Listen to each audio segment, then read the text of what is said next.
What's going on, Audioholics? Tyler here from Audioholics Anonymous, and today I bring to you a vinyl update video. Now, I've kind of been slacking on these, so I have a fair amount to get through today.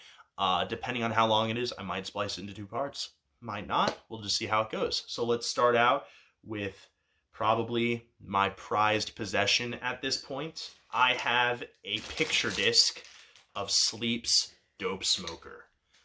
Oh, this is the second I saw this cost me $46. The second I saw this, I knew it had to come home with me. This is one of my favorite records of all time. It just takes you to a different dimension. And to have the picture disc version of it, it's just, it's my dream. Like, when I started collecting vinyl, this is exactly the type of thing that I wanted to own, and I am unbelievably thrilled to have it. Moving on, I have some Alice Cooper records that I can add to my collection, starting with $Billion Babies. This is a record that I got from a local record store that's kind of new. They sell books, movies, CDs, vinyl, of course, and musical instruments, tons of new stuff. They're kind of new. They just opened recently, so I was happy to give them some sales. And this is my favorite Cooper album by far. It's pretty cool. It's embossed, and yeah, I'm happy to own it. So next I have From the Inside by Cooper, and this is one I kind of just picked up because there was a deal going on at my more local record store that I go to frequently, and the deal was you get 10 for $33, $5 records. I just picked this one because I needed 10 and it looked interesting. And I gotta say, I'm glad I did, because it's a really cool record and it's got like flaps on it, and yeah, really cool addition. I really do actually like this album. The first time I heard it, I was iffy on it, but it's grown on me a lot after I spun it a few times.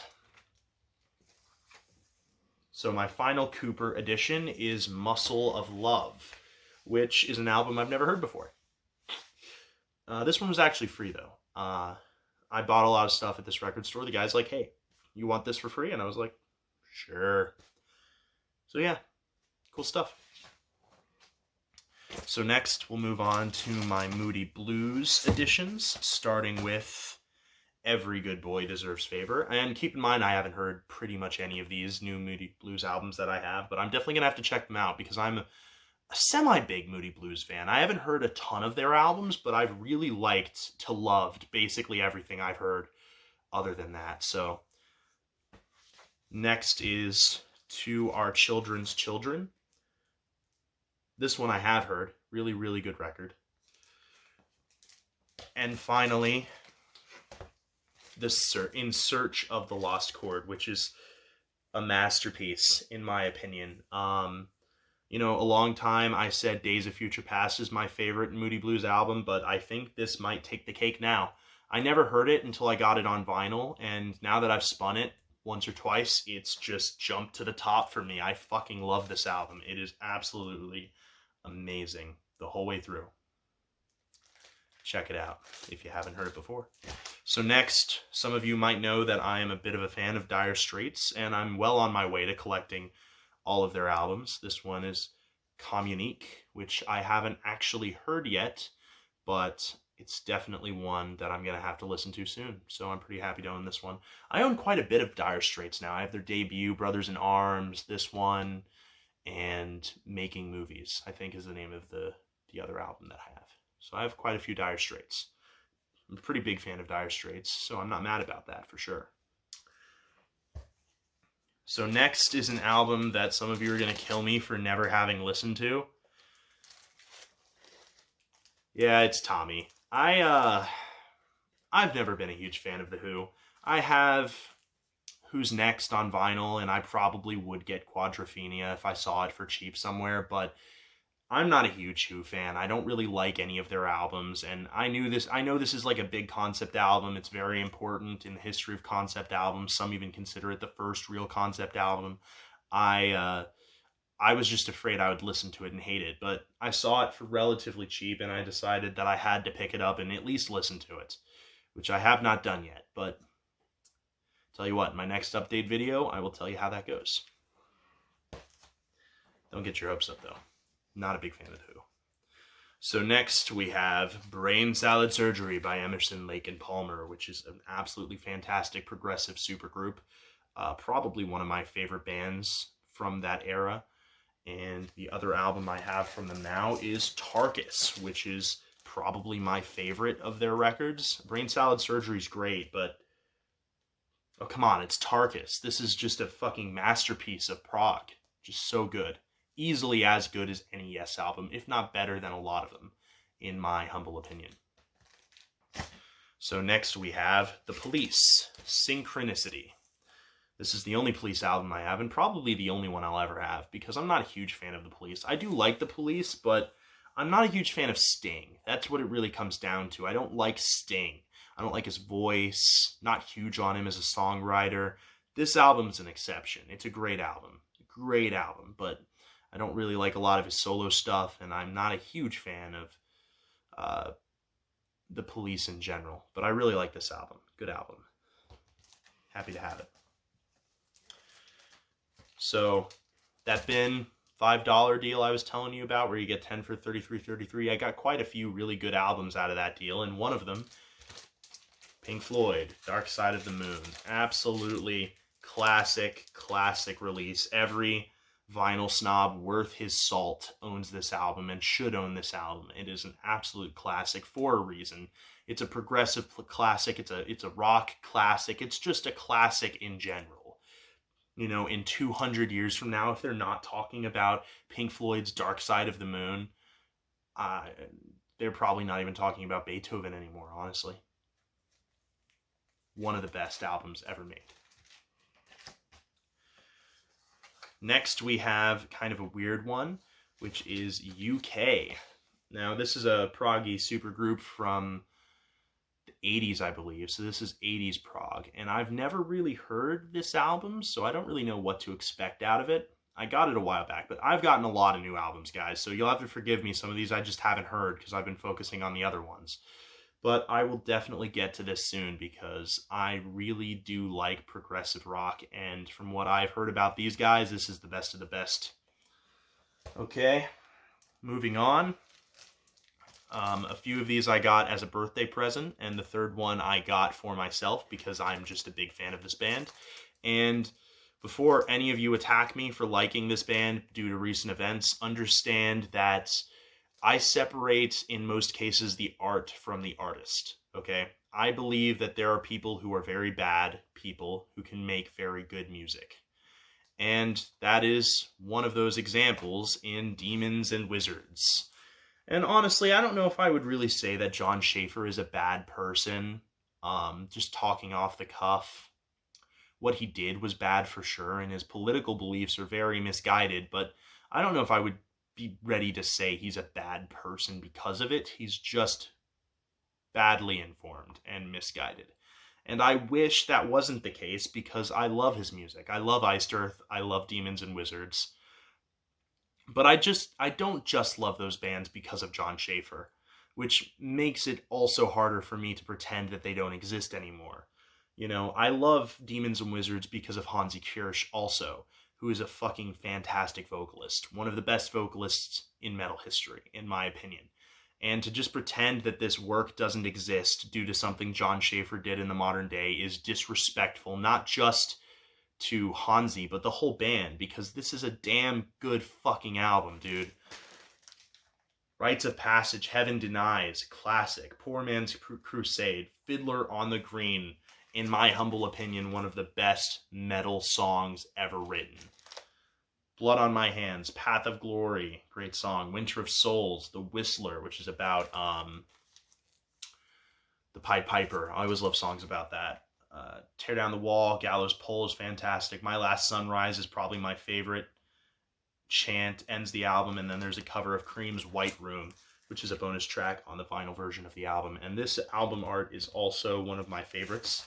It shows the fiddler playing a fiddle and the children, which I believe we'll be doing a getting into video on Demons and Wizards soon, so you can look forward to us talking about the story behind this cover and the Fiddler on the Green. So next I have Touched by the Crimson King, also by Demons and Wizards. I'm not going to spiel about it too much, since I talked about the first one a lot. But I do like this album quite a bit better than the first one. I also really like the cover. It's a demon and a wizard. You would think that would be the cover of their first album, but it works. And the songs, Crimson King, Beneath These Waves, Terror Train, Seize the Day, The Gunslinger is amazing, Love Tragedies, Asunder, Wicked Witch, Dorian, Down Where I Am, Immigrant Song, Lunar Lament, Spatial Architects, and then Wicked Witch, the slow version. Fantastic vinyl record. I am very happy to own this. Also, the cover of an Immigrant Song that's on this album is gold. It's amazing. It's so good. All right. Moving on to the third Demons and Wizards album that I have, and the third one that they released. Very good title. Just 3. It's apt. I'll give it that. And this was like a $70 thing. And there's a lot of stuff in here. There's, like the other ones, 2 records. So the first 3 sides are the actual album, and the 4th one is an etching, just like the other 2. The etchings are really cool, but I'm not going to show them because I don't think they would show up real well on camera. The songs, Diabolic, one of their best. Invincible, again, one of their best. Wolves in Winter, Final Warning. Timeless Spirit, that's such a good proggy song. Dark Side of Her Majesty, fucking heavy as hell. Midas Disease, like AC/DC style rock and roll. New Dawn. Universal Truth, Split, that's a thrash song if I've ever heard one. And then the epic Children of Cain. This album rules. This is my favorite Demons and Wizards album, and it's a shame that this is the note that they're going to go out on. I mean, it's a great note to go out on, but I'm sad that it's not going to last longer than this. We're not going to get another album like this ever, because Hansi's cut ties with John Schaefer, and I think that's very sad. There's concept art in the book, a poster. There's also, I don't know how you can see this.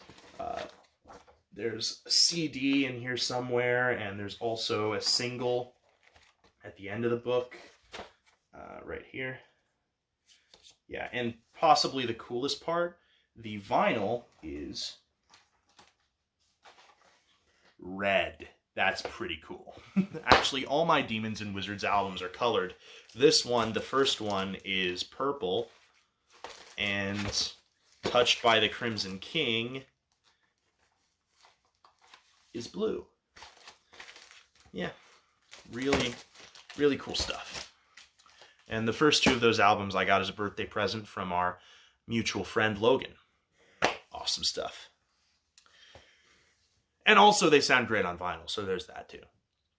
Next is a purple album, Deep Purple. Who Do We Think We Are? This is considered like one of the classic Purple albums, though I couldn't tell you why. Am I happy I have it? I guess. Am I going to listen to it anytime soon? Probably not. It's okay. I'm not a huge Purple fan in general. I have Machine Head. I want in Rock. After that, I'll probably be good on Purple. I don't really need much else from them.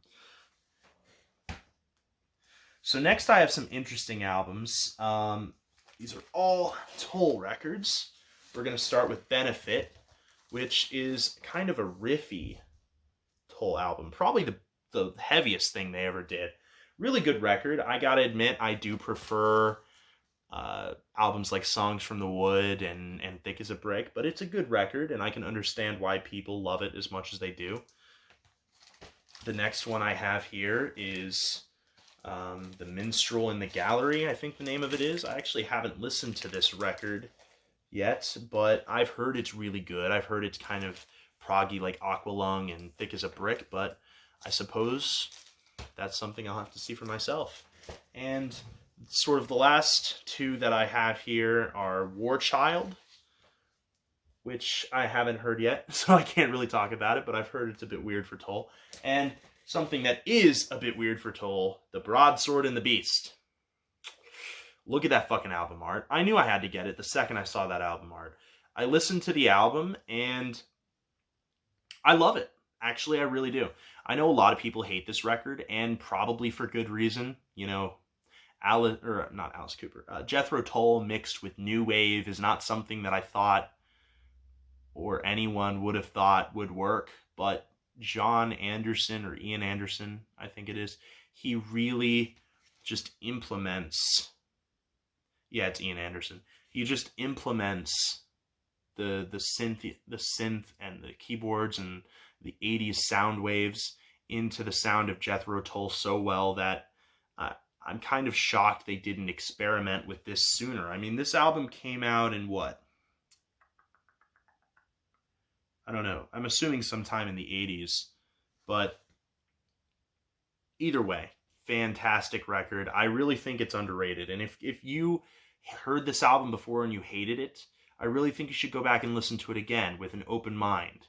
No, it's not Aqualung, but it's still a really damn good album, okay? So that's all the new Tull that I have. Now, next, I have my first Hendrix record, which is Band of Gypsies.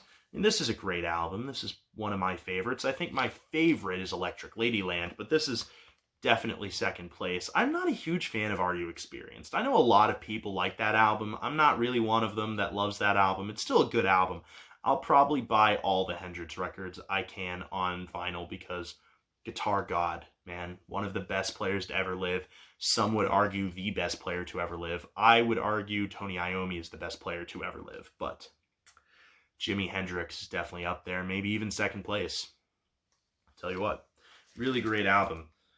Who Knows, Machine Gun, Changes, Power to Love, Message of Love, We Gotta Live Together, front to back, masterpiece.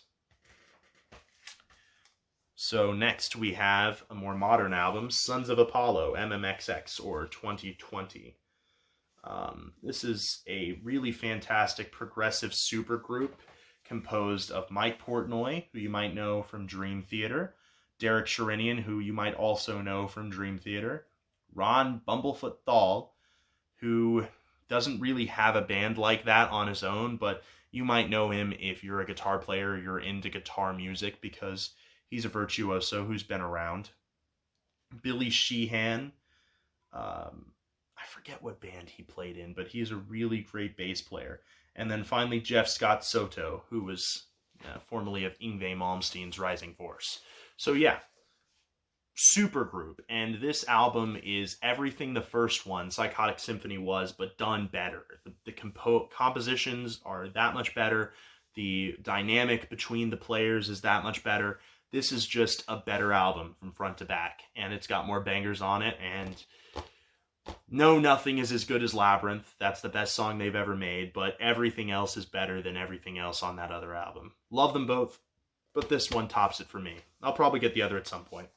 But for now, I'm happy to own this one. Oh yeah. Also, I'm pissed about this. This isn't colored. I wanted purple. Purple vinyl on this record would have been perfect. Such a shame. So next we have some pretty cool additions. Both Judas Priest records. Let's start with British Steel. I've never been huge on British Steel, honestly, but I'm glad that I finally own it. I mean, what are the songs on here? Breaking the Law, overplayed. Rapid Fire, Metal Gods is really good. Grinder, United, Living After Midnight, overplayed. Don't Have to Be Old to Be Wise, The Rage Stealer. I mean, it's not a bad album. It's a really solid metal release. It's just not my favorite Priest album.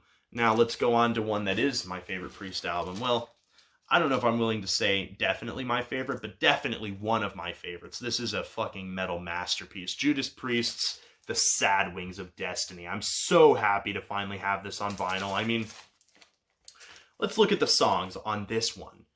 Prelude, Tyrant, Genocide, Epitaph, Island of Domination, Victim of Changes, The Ripper, Dreamer, Deceiver, Deceiver. These songs are so fucking good. I don't understand how anyone could look at this album and say that it's a bad album, or even that it's not amazing. You know, we got K.K. Downing, Rob Halford, Glenn Tipton, Ian Hill, and Alan Moore. You know, K.K. Downing and Glenn Tipton are some of the best guitar players to ever play metal music.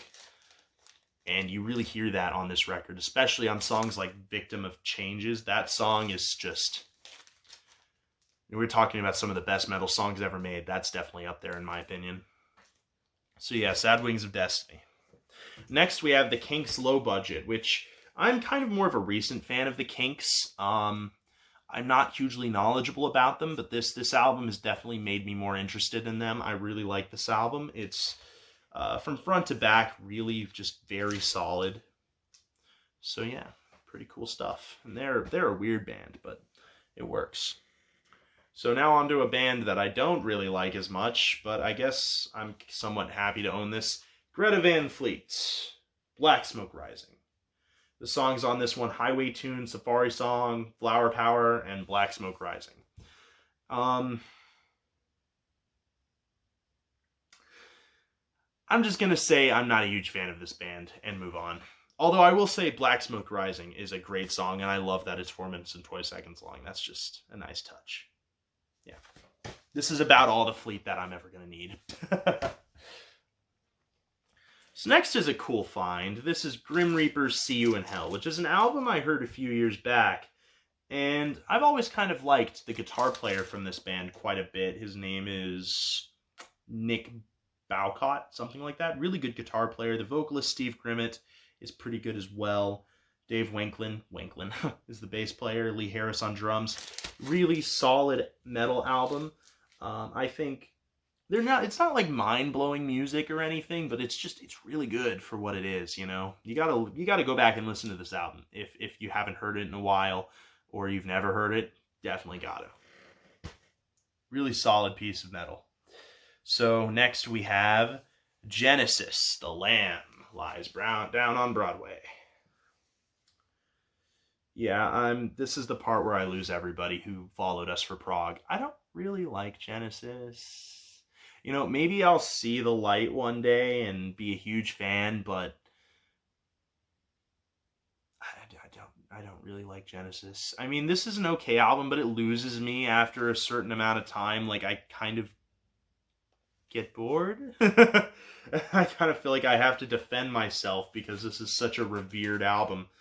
I will say, even though my condition of it is like really fucked up, I am happy to have it. So if one day I do get really into Genesis, at least I have what's considered one of their best albums, you know? So there's that. I have a Clapton record here. Eric Clapton. The debut. It's in fair condition. Pretty good blues album. Bluesy sounding album, at least. I don't know, what's the big one on this album? Lovin' You, Lovin' Me is on this album. Yeah, it's, I don't really have much to say about it, honestly. Clapton is just, like, a really good guitar player, but I think I might step back from what I may have once said about him being one of the best. I don't know if I would say that anymore after listening to this album, and, of course, another one we'll get to later. I still really like it. It's still a great album. I'm just not sure I'd sit down and put him up next to Tony Iommi and Jimi Hendrix, you know? But good album nonetheless. Now here's one I kind of wish I'd listened to before this video, because I think, based on what I've heard about it, it definitely has the chance to become one of my favorites. Focus Moving Waves. I'm happy I have it, and I can't wait to check it out. I'll have to update you on that in the next video as well. But I've heard it's one of the best prog albums ever made, and it'll probably be right up my alley. So, speaking of things that probably are going to be up my alley, this is not one of those albums.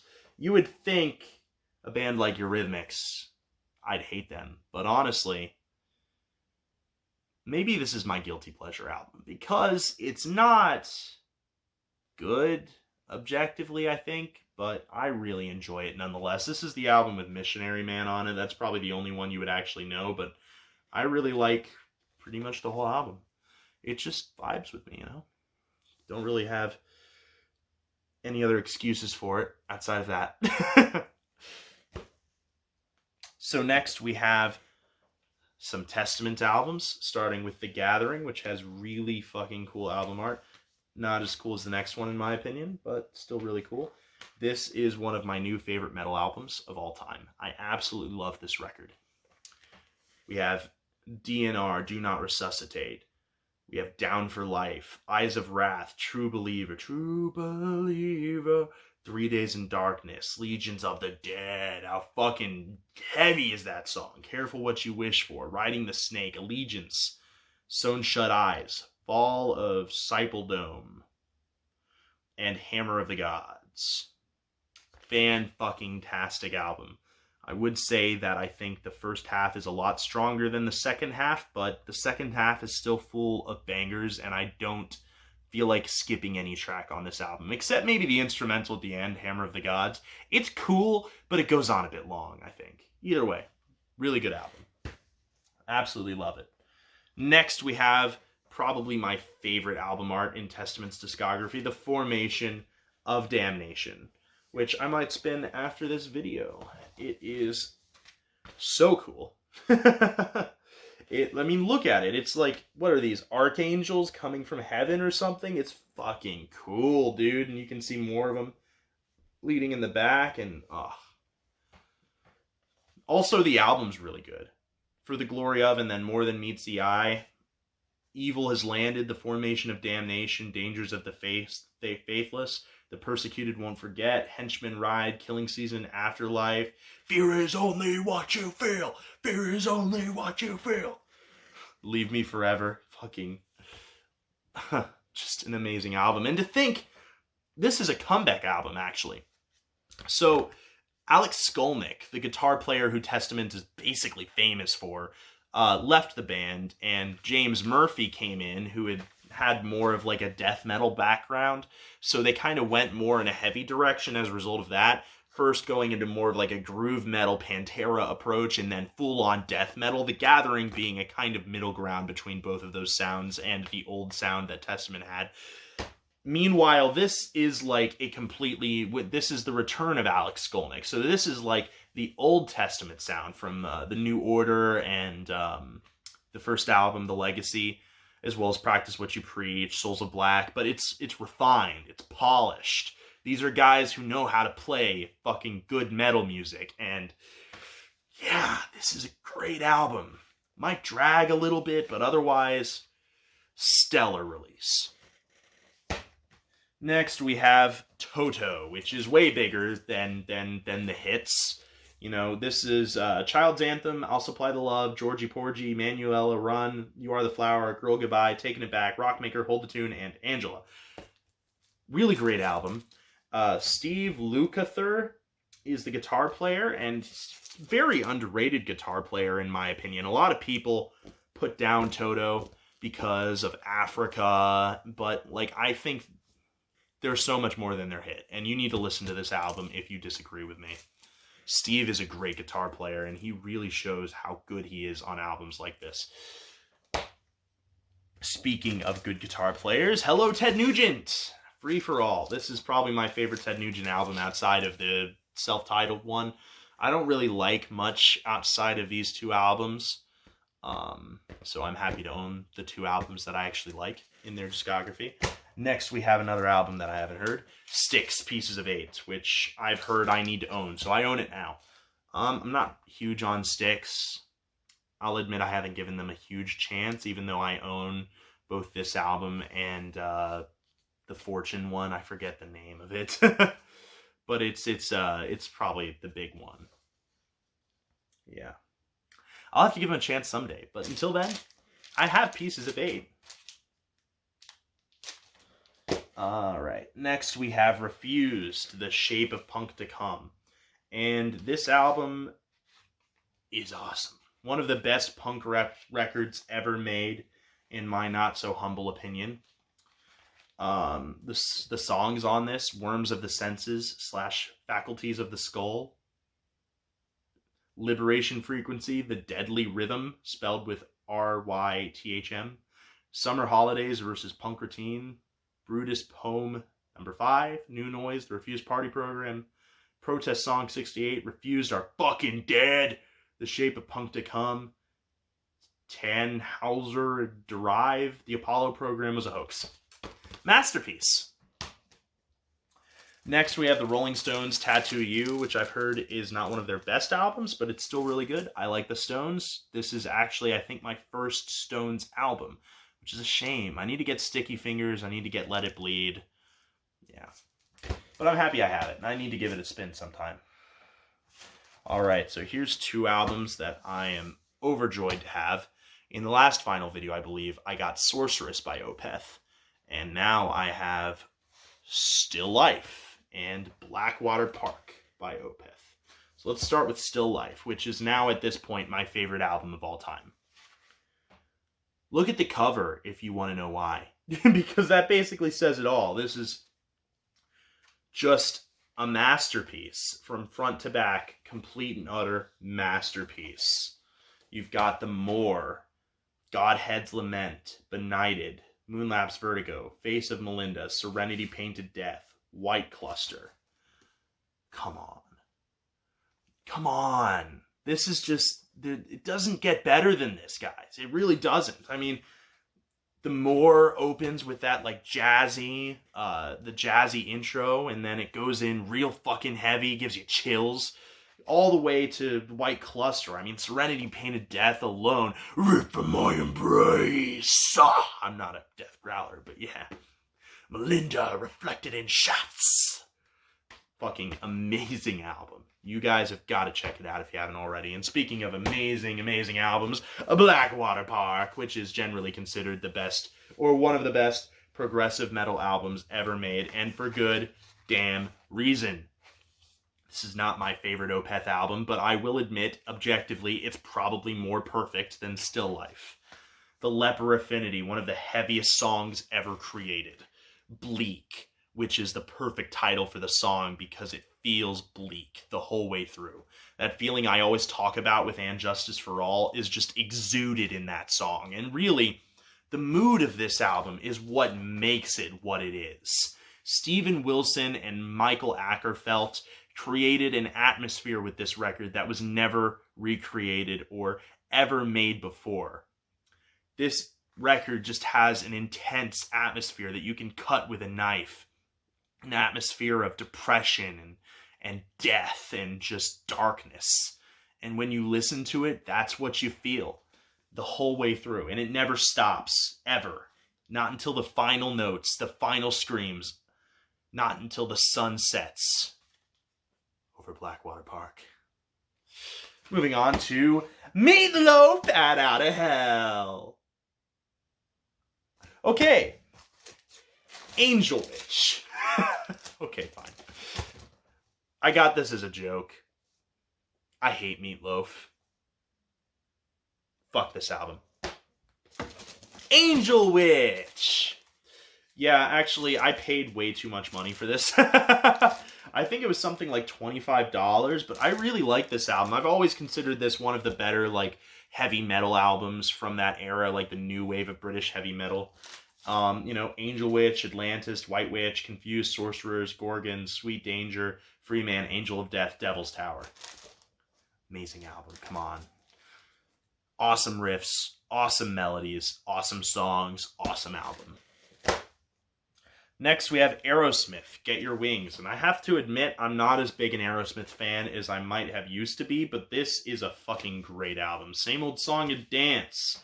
Lord of the Thighs. I can get down with that song. Spaced, Woman of the World. SOS, Train Kept A-Rollin'. Seasons of Wither, Pandora's Box. This is a great sort of bluesy, heavy Aerosmith album. Not the best. Toys in the Attic is probably the best, but yeah, really good release, and I'm happy I have it. Also, my condition of this album is like completely fucked up, but I think I got it for $1, so... Speaking of things that I got for $1, Blues Brothers! Actually, I got this for free, I think. This is just a greatest hits, I think, of the Blues Brothers, and probably all I ever need. Alright, so next we have Zeppelin 2.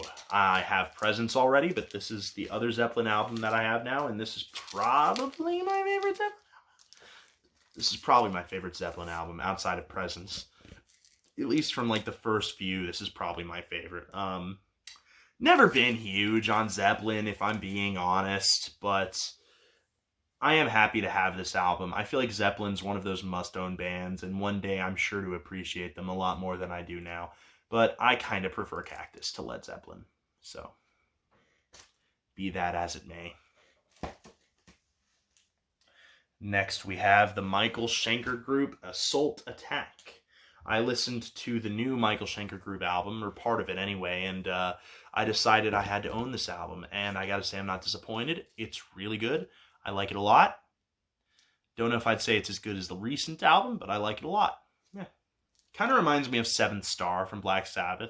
Like, I'm not going to say it's amazing, but it is really good, you know? So we were talking about Yes earlier. I have Relayer by Yes, and now I've basically got all the Yes I'm ever going to want and or need. I have Fragile, Close to the Edge, Topographic Oceans, Yes album. I have all of them. all the really good ones anyway. Really good album art on this one though. I'm not really sure what's going on. There's like ponies and I don't know. It looks cool though. It's a Yes album. Of course it's great. So earlier I was talking about Clapton. Well, now let's talk about one of Clapton's bands, Derek and the Dominoes, Layla and Other Assorted Love Songs.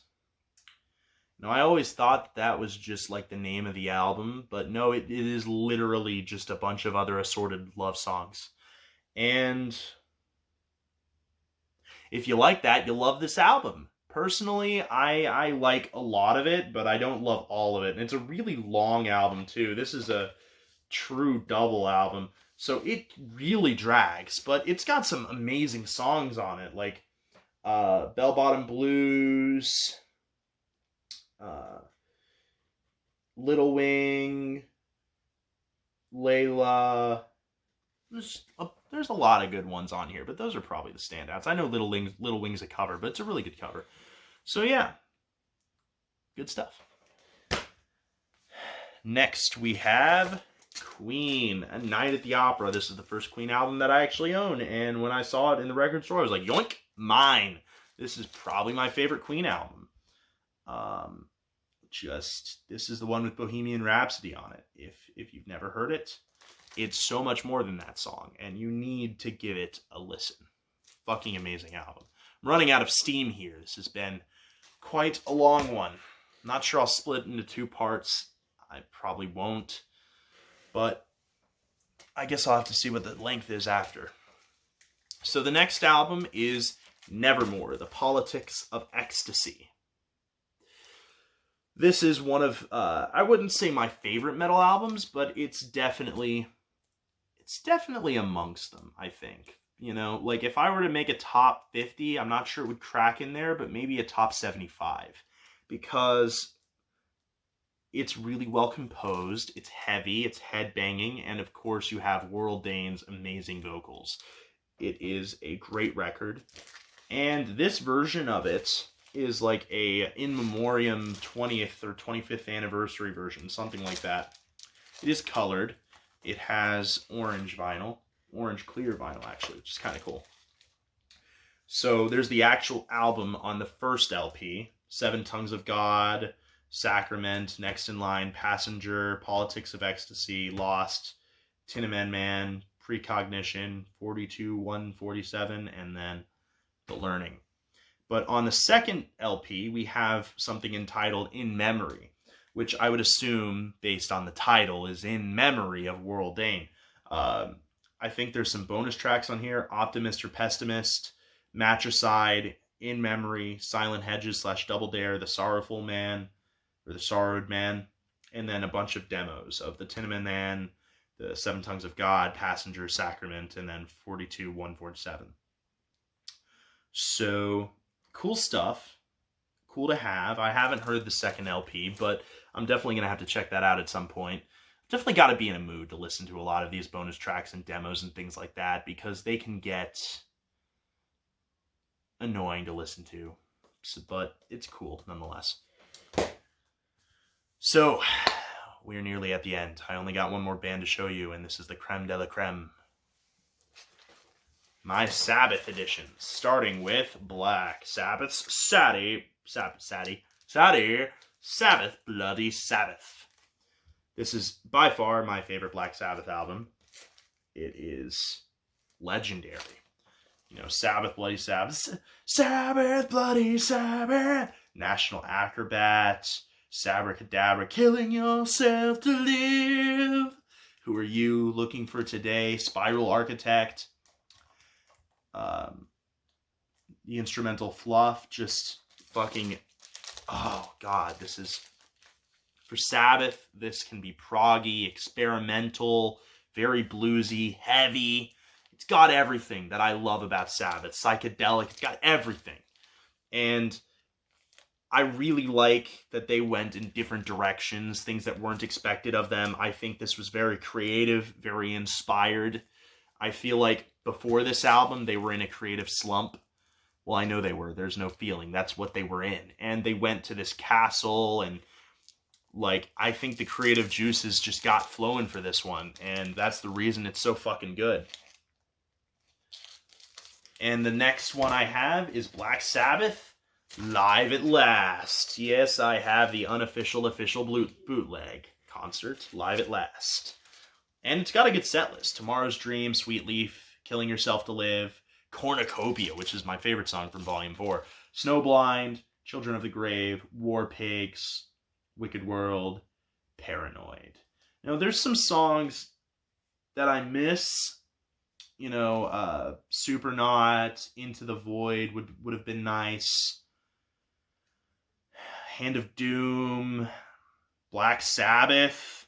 I mean, there's a lot of songs I would have liked to see on this. It is a bit short, but for what it is, I fucking love it, and I'm so happy to have it. So, that's it, guys. That's all my new additions. It was a lot, I know, and my collection is now over 150 records. Isn't that crazy? And after I took all these away from my collection, it's like a lot smaller looking from a distance. But you know what? It was worth it to update you guys on my collection. What do you guys think? Do you have any records that you would, you know, recommend to me? Yeah, I'd like to hear your thoughts in the comment section below. And if you'd like to see more of these, tell me that as well, because you know, I like to know whether or not you like what you're watching. So, without further ado, I bid you adieu. Bye-bye.